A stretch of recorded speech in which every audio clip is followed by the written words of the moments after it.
Secretary, good to see you again. Thank you for your visits to our state. I've been there a number of times, and of course, even sometimes when we had some serious flooding, and you were there to help out, and we appreciate that very much. One of the things I'd like to talk to you about for just a minute is the oil and gas development in western North Dakota, in the Williston Basin area.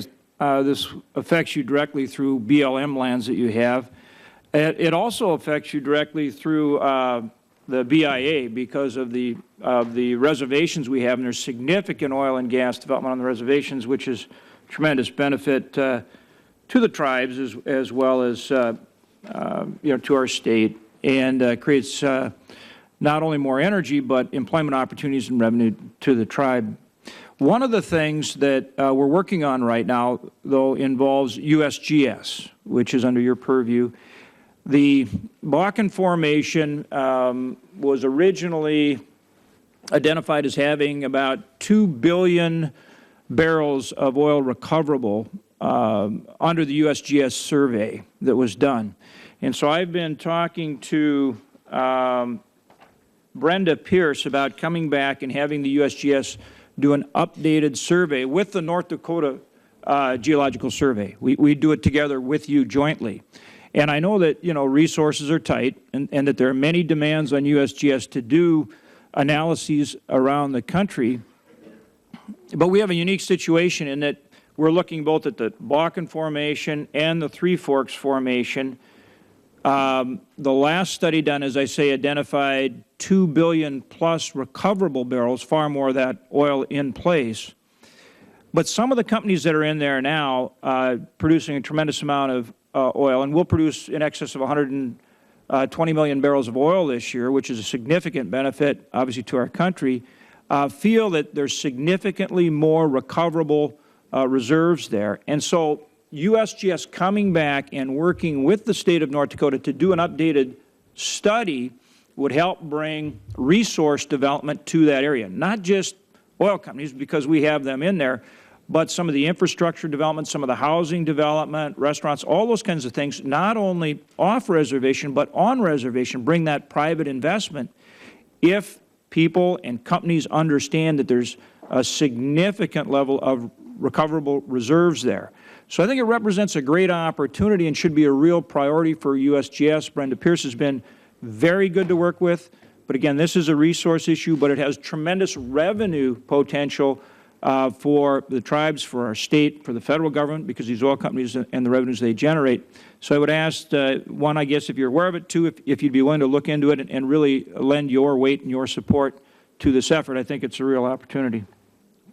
The answer to that, Senator Hoeven, is yes, we absolutely will, and I will make sure, ask David and Pam to help me follow up with Dr. McNutt and with Brenda. I know the potential in North Dakota. I have visited there, and you are correct that there has been a lot of new geophysical information that has been developed, and it seems it would be timely for us to do an update on the USGS study. You also are very correct in putting your finger on the possibility of bringing some economic development through oil and gas production on tribal lands. I personally visited the Fort Berthold Reservation where, frankly, it was incredulous to me that in the past there was no oil and gas production there because it was taking so long and so many bureaucratic hoops to get a permit. So we've developed a one-stop shop permitting process at Fort Berthold and are working with the tribes to make sure that they are able to develop their resources. So it's a high priority within BIA. But you're right. I mean, you know the economy of your state, but there is huge potential there. That help with BIA has been very important. We're going to need it going forward, both for continued oil and gas development, but also they're working on a refinery project, so we're going to need Department of Interior's help. And so we appreciate that help. We're going to continue to need it. The other thing is touch on for just a minute, you talk about renewable energy development. Would you touch on that for just a minute in the remaining time? We are working very hard on renewable energy projects that are located on public lands and some that are located on private lands where there's a federal nexus.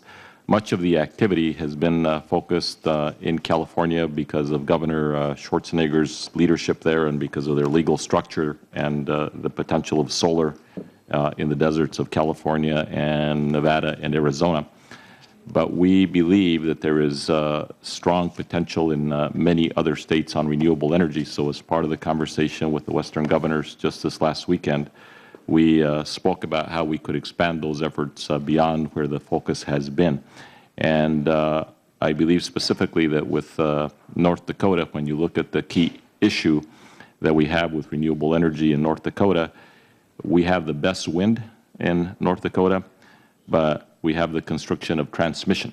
And so we have put together a team, which includes Secretary Chu and Chairman Wellinghoff from FERC and other key people, where we're trying to look at the creation of what we call foundational lines that will help us deal with the transmission issue. I will note parenthetically that just in the last 2 years since I became Secretary, we have permitted about 5,000 miles of transmission on public lands, mostly in the West. I don't know that any of them involve North Dakota, but it's something that we're keenly aware of, and harnessing the power of the wind of North Dakota and being able to move that power down into consuming cities like Chicago is something that I know is of high priority to the President. It's a high priority to us. Thank you, Secretary. Appreciate that. Thank you, Senator. Senator Franken. Thank you, Mr. Chairman.